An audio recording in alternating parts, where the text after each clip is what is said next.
तो हुआ दूसरा क्वेश्चन। अब करते हैं इसका तीसरा क्वेश्चन। दूसरा क्वेश्चन थोड़ा अलग था ना, लेकिन उस टाइप के ही क्वेश्चंस आगे आने वाले हैं। ठीक है, तीसरा क्वेश्चन जो है वो पहले क्वेश्चन के जैसे है, बिल्कुल सेम। जैसे तीसरे क्वेश्चन में क्या कहा कि किसी परेड में 616 सदस्यों वाली एक सेना की टुकड़ी को 32 सदस्यों वाले एक आर्मी बैंड के पीछे मार्च करना है। दोनों समूहों को समान संख्या वाले स्तंभों में मार्च करना है। उन स्तंभों की अधिकतम संख्या क्या होगी जिसमें वो मार्च कर सकते हैं। अधिकतम संख्या पूछी है, इसका मतलब हमसे डायरेक्टली पूछा गया है क्या, HCF। अब हमें HCF निकालना है, तो अभाज्य गुणनखंड वाली विधि से तो निकालेंगे नहीं, क्योंकि हमारे पास अभी क्या चल रही है, यूक्लिड विभाजन एल्गोरिथम। तो उसी के जरिए अब हम क्या निकालेंगे, HCF। किस किस का निकालेंगे, एक तो है 32 और एक है 616। इन दोनों संख्याओं का क्या निकालेंगे, HCF। बहुत आसान है, क्वेश्चन नंबर 1 था ना, बिल्कुल उसके जैसा ही है। अब कैसे निकालेंगे वो समझना। सबसे पहले तो ध्यान रखना, हमेशा अधिकतम के लिए HCF निकालना, न्यूनतम के लिए LCM निकालना है। तो प्रश्नानुसार हमने क्या किया, यूक्लिड विभाजन प्रमेय से। जो यूक्लिड विभाजन प्रमेय होती है ना, A बराबर BQ प्लस R, यही चलेगी, पहले क्वेश्चन में भी कहा था। तो इसी के अकॉर्डिंग इस क्वेश्चन को सोल्व करने की कोशिश करते हैं। पहला है कि हम इसमें भाग देख करके देखेंगे। सबसे पहले किसमें, 616 में किसका, 32 का डिवाइड करके देखना है। सबसे पहले कितनी बार जाएगा, इसमें एक बार जा रहा है, तो कितना आ जाएगा, यहाँ पर आ जाएगा 32। 32 आने के बाद यहाँ पर शेषफल बच जाएगा हमारा कितना, 29। और फिर कितना आ जाएगा, ये 6 नीचे आ जाएगा। ठीक है, लेकिन अभी तो भाग जा रहा है ना, इसमें भाग जा रहा है अभी तो भाग जा रहा है, तो भाग देंगे। इसमें कितनी बार जाएगा, ये जाएगा 19 टाइम, और 19 बार में आ जाएगा 288। यहाँ से शेषफल बचेगा हमारा 8। अब इसमें भाग नहीं जा रहा ना, तो मैंने कहा था कि भाग नहीं जाना मतलब भाग जाना बंद हो जाए, तब हम क्या बना देंगे, इसकी एक स्टेप बना देंगे। तो पहली स्टेप हमारी क्या बन जाएगी, पहली स्टेप बन जाएगी 616 बराबर 32 मल्टीप्लाई बाय 19, जो दे रखा था 32, और 19 जो हमारा भागफल आया, प्लस रिमाइंडर मतलब R कितना है, 8 है। मतलब ये जो फॉर्मूला है ना यूक्लिड विभाजन प्रमेय का, इसमें वैल्यू ही रख रही है, और ये सब पहले क्वेश्चन में अच्छे से समझा चुका हूँ। A बराबर तो हमारे पास जो सबसे बड़ी वैल्यू है 616 वो रख दिए, तो A बराबर A की जगह 616। BQ मतलब B की जगह पर जिसका भाग दे रहे हैं, भाजक जो होता है 32 रख दिया। Q बराबर क्वेश्चन जो भागफल आया कितना है, 19 लिख दिया मल्टीप्लाई में, प्लस R रिमाइंडर जो शेषफल बच गया, शेषफल कितना बचा, 8। यहाँ पर तो पहली स्टेप खत्म हो गई। इसके बाद क्या बताया था कि जब भाग जाना बंद हो जाए ना, उस स्टेप में क्या करेंगे, जो पहला भाजक था उस भाजक को क्या बना देंगे, भाज्य बना देंगे। मतलब 32 अब कहाँ जाएगा, आगे आ जाएगा। इसमें कितनी बार जाएगा भाग, ये जाएगा 4 बार, और कितना आ जाएगा, पूरा 32 आ जाएगा। शेषफल कितना बच जाएगा, 0। जब शेषफल 0 आ जाए तो हम भाग देना बंद कर देंगे। उस स्टेप में जो लास्ट वाला भाजक होता है वही हमारा क्या होता है, HCF होता है। तो दूसरी स्टेप क्या बनेगी, 32 बराबर, इसी में वैल्यू रखेंगे वापस दूसरी स्टेप में भी, तो 32 बराबर क्या हो जाएगा, 8 मल्टीप्लाई बाय जो भागफल गया 4, और शेषफल कितना है हमारा, 0। तो वो क्या बन जाएगी इसकी सेकंड स्टेप। मतलब 2 स्टेप में इस क्वेश्चन का आंसर आ गया। HCF कितना आ गया, यहाँ से 8 निकल कर आ जाएगा। तो ये हो गया इसका थर्ड क्वेश्चन। मतलब कितनी टुकड़ी है, मतलब स्तंभों में अधिकतम संख्या कितनी है, 6 है, 8 है। ठीक है, तो ये हो गया तीसरा क्वेश्चन। इसके बाद चौथा क्वेश्चन समझने की कोशिश करना, थोड़ा बड़ा क्वेश्चन है, लेकिन है उसी टाइप का जिस टाइप का हमने दूसरा क्वेश्चन किया था। तो चौथा और पांचवा क्वेश्चन बिल्कुल सेम है, चौथा और पांचवा क्वेश्चन बिल्कुल सेम है। जो दूसरा क्वेश्चन था ना, बिल्कुल उसके जैसा। तो करने की कोशिश करते हैं कैसे होगा। क्वेश्चन कह रहा है कि यूक्लिड विभाजन प्रमेय का प्रयोग करके दर्शाइए कि किसी धनात्मक पूर्णांक का वर्ग, यहाँ पर कहा गया है कि धनात्मक पूर्णांक का वर्ग किसी पूर्णांक m के लिए 3m प्लस 1 के रूप का होता है। मतलब जो रूप बनेगा वो किस रूप का बनना चाहिए, 3m और 3m प्लस 1 के रूप का बनना चाहिए। मतलब एक तो है 3m और 3m प्लस 1, इनके रूप का बनना चाहिए ना। अब यहाँ से क्या करेंगे, हमने जो दूसरे क्वेश्चन में किया था, b की वैल्यू फाइंड आउट करी थी ना, वही यहाँ से करेंगे। इसमें यहाँ पर आर की वैल्यू नहीं है ना, तो हमने माना आर की वैल्यू क्या है यहाँ पर 0, क्योंकि 0 को ऐड कर सकते हैं ना। तो यहाँ से आर की वैल्यू तो 0 हो गई, तो ये रूप बन गया किसका, यूक्लिड विभाजन प्रमेय का b q plus r. B की जगह पर क्या वैल्यू आ जाएगी हमारी, 3 आ जाएगी। यहाँ पर भी बी की जगह क्या है, 3 है, बी क्यू प्लस आर, तो बी की जगह कितना है, 3 है। इस 3 को ही रखते हैं कि b बराबर कितना, 3। सबसे पहले तो माना पूर्णांक a के लिए, और यहाँ पर b की वैल्यू कितनी आ गई अब हमारी, 3। इसके बाद r की वैल्यू निकालनी है, जो उसमें किया था। तो r की वैल्यू क्या होती है, इस b से कम होती है और 0 या 0 के बराबर होती है। मतलब r की वैल्यू क्या आ जाएगी, इस 0 से तो बड़ी और 3 से छोटी। तो हम क्या करेंगे, r की वैल्यू कहाँ से लेंगे, 0 1 2, ठीक है। 3 तो लेना ही नहीं है क्योंकि इससे कम लेनी है। तो r की कितनी वैल्यू निकल कर आई, 3 वैल्यू। 3 वैल्यू निकल कर आते ही ये तीनों वैल्यू इस इक्वेशन में रखेंगे a बराबर बी क्यू प्लस आर वाली में। बहुत सिंपल क्वेश्चन है, अब समझने की कोशिश करना। क्या करेंगे, r की वैल्यू रखेंगे सबसे पहले तो क्या, 0। तो r की वैल्यू क्या रखेंगे, 0। r की वैल्यू रख के देखते हैं, a बराबर बी क्यू प्लस आर, इसमें r और b की वैल्यू रखते हैं तो क्या बन जाएगी, a बराबर b की जगह तो 3 q प्लस r की जगह 0। तो यहाँ से a बराबर क्या बन जाएगा, 3q। अब कहा था कि इसका वर्ग करने पर, तो जब इसका वर्ग करेंगे ना, तो यहाँ लिखेंगे वर्ग करने पर। तो वर्ग करने पर क्या हो जाएगा, इधर तो क्या हो जाएगा, a का स्क्वायर, ठीक है, और 3q का स्क्वायर क्या हो जाएगा, ये हो जाएगा 9q स्क्वायर, ठीक है। 9q स्क्वायर होते ही हमें पहला रूप बनाना है, किस रूप का, 3m रूप का। इसे ध्यान रखना, जब ऐसा रूप बनाने की कहे ना, तो हमें यहाँ से ये वैल्यू निकालनी रहेगी, ठीक है।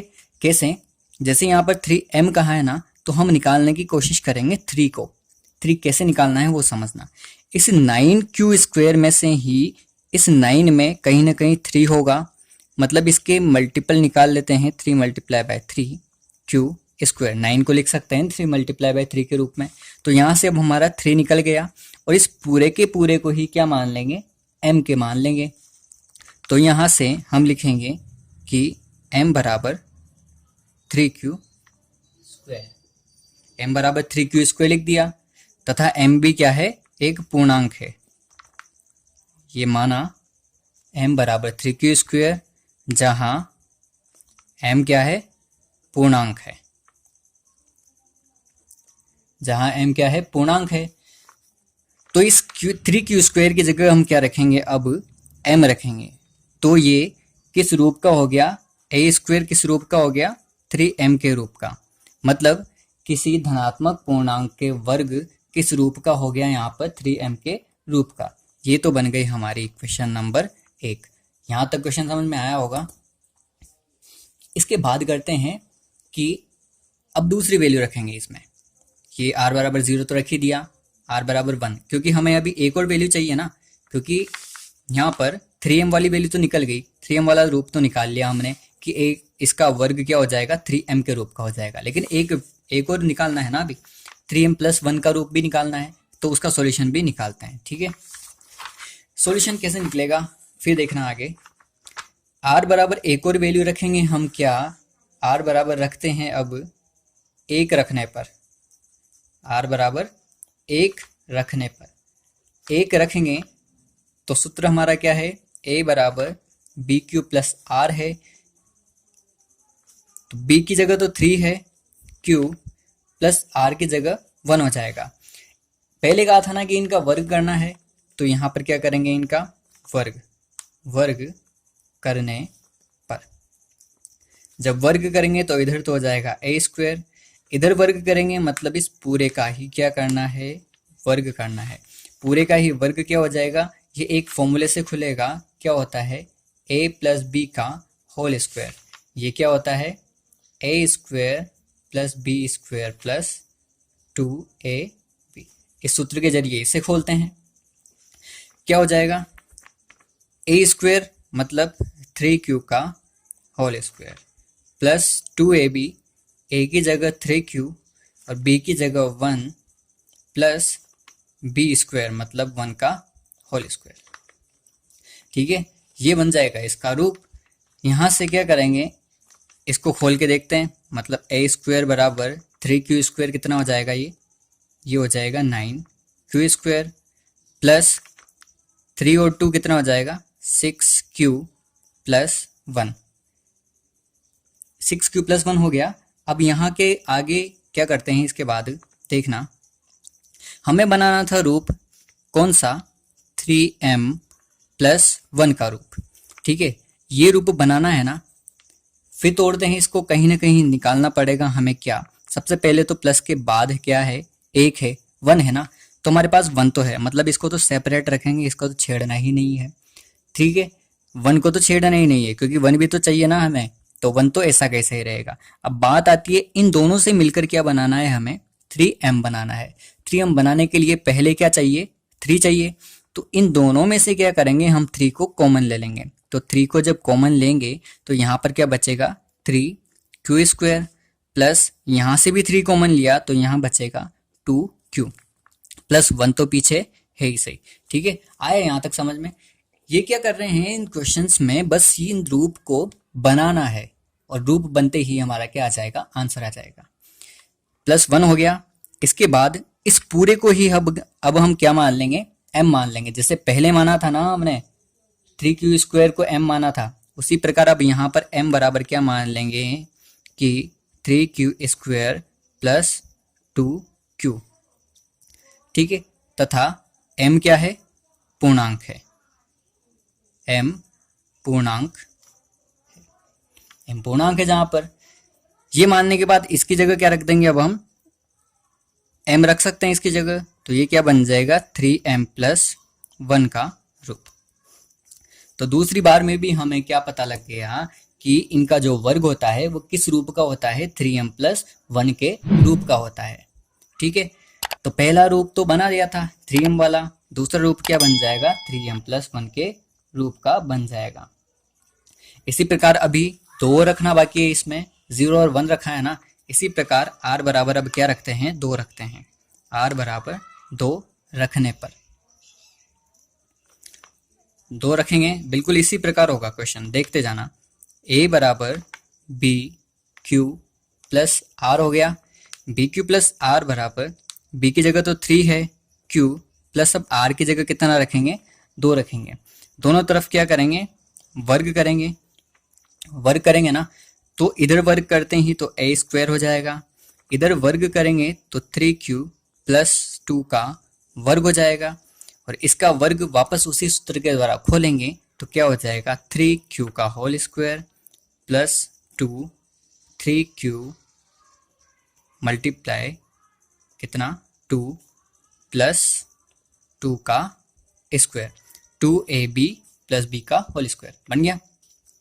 इसके बाद इसको भी खोलते हैं, 3q² का मतलब 9q² प्लस 6 और 2 12 हो गए, तो मतलब 12q प्लस 2 का वर्ग हो जाएगा 4। यहाँ तक आया समझ में। अभी भी हमारे पास कौन सा रूप चाहिए, हमें 3m प्लस 1 का रूप। देखते हैं 3m प्लस 1 का रूप बनाकर। अब देखना है इस क्वेश्चन को, यहाँ पर समझने की कोशिश करना, थोड़ा अलग क्वेश्चन है। हमें चाहिए 1 और आगे चाहिए 3m, लेकिन ना हमारे पास 1 है और ना कहीं 3m बन पा रहा है, क्योंकि 3m बनाने के लिए हमें कॉमन लेना पड़ेगा कितना 3, तो इसमें से तो 3 कॉमन आएगा ही नहीं। ठीक है, और ना हमारे पास क्या है 1 है। इसके लिए इसमें एक एक्स्ट्रा स्टेप करनी पड़ेगी, क्या, उसे ध्यान से देखना।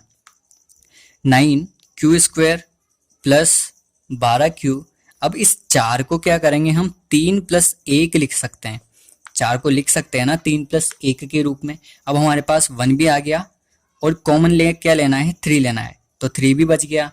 मतलब अब हम कॉमन लेंगे इन तीनों में से, और यहाँ से 1 तो सेपरेट बच ही रहा है, तो अब हम क्या करेंगे, इन तीनों में जगह में से क्या कॉमन ले लेंगे, 3 को बाहर ले लेंगे। तो 3 कॉमन आते ही हमारे पास बचेगा, तो यहाँ बचेगा 3q² प्लस 4q प्लस 1 और प्लस 1। ठीक है, अब इस सब को क्या मान देंगे हम, a मान लेंगे, तो m बराबर मान लेंगे। m बराबर क्या हो जाएगा 3q² प्लस 4q प्लस 1। जहां पर m क्या है, पूर्णांक है, जहां m क्या है, एक पूर्णांक है। तो इसकी जगह अब क्या लिख सकते हैं हम, m लिख सकते हैं, मतलब a स्क्वेयर बराबर 3m हो जाएगा प्लस 1। इस पूरे की जगह क्या लिख दिया, अब हमने m लिख दिया और प्लस 1 पीछे चल ही रहा है। तो फिर भी हमारे पास निकल कर क्या आया कि 3m प्लस 1। इस क्वेश्चन में क्या हुआ, हमने ये दर्शाया है कि अगर कोई धनात्मक पूर्णांक है और उसका वर्ग हम करें तो उसका रूप क्या बनेगा, या तो बनेगा 3m का रूप, ठीक है, या बनेगा 3m प्लस 1 का रूप। और वही बना है पहले जब हमने 0 रखा और जब 1 रखा तो 3m प्लस 1, और 2 रखा तब भी कौन सा रूप बना, 3m प्लस 1 का रूप। तो हमने प्रूव करके दिखा दिया कि किसी धनात्मक पूर्णांक का वर्ग जो होता है वो किसी पूर्णांक m के लिए 3m या 3m प्लस 1 के रूप का होता है।